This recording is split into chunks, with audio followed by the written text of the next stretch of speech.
As an organization, we decided from the beginning that the thing that we want to focus on is intense suffering. I mean, that's the name of our organization. But just as a priority to look for sources of intense suffering that are tractable. And cluster headaches have been on our radar screen for a while because, as you know, they are considered to be one of the most excruciating pains that are known to medicine.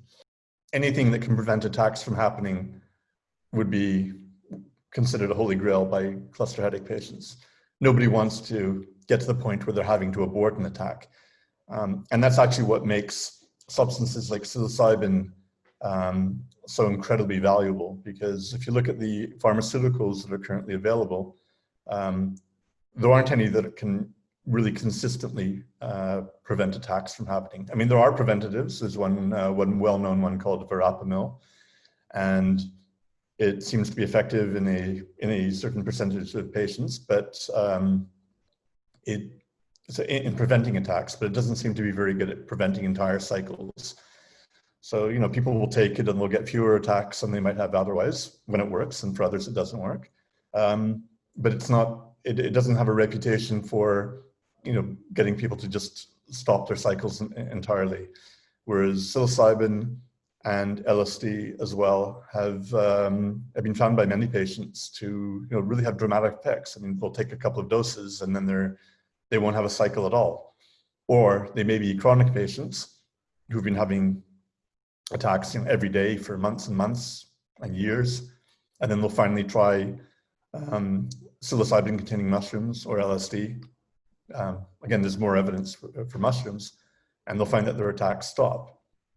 So again, this doesn't happen for everyone, and this needs to be, it needs to be studied more carefully to get a better sense of the number of patients that can be helped.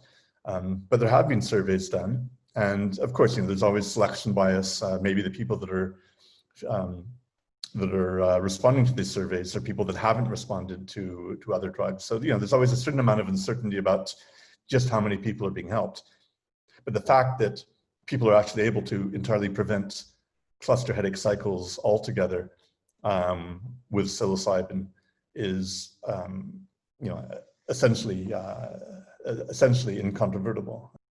Instead of doctors being able to say, look, there are these substances that work for so many people, why don't you try them? Instead of that, they're having to look around and ask on Facebook groups, what dosage should I use? Should it be a 0.5 gram or should it be 2 grams? And of course, they have no guarantee that whatever they're able to obtain, what the purity is, what the strength is. I mean, this is, when you think about it, it's insane that somebody should be, on the verge of taking their life because the pain is so intense. And, there's just so much evidence that there are substances that are effective for many of these patients. And they're basically scrambling for information, scrambling to actually obtain these substances, even though they're very easy to produce. I mean, there's just a complete incongruity between this situation and what would be ethically demanded.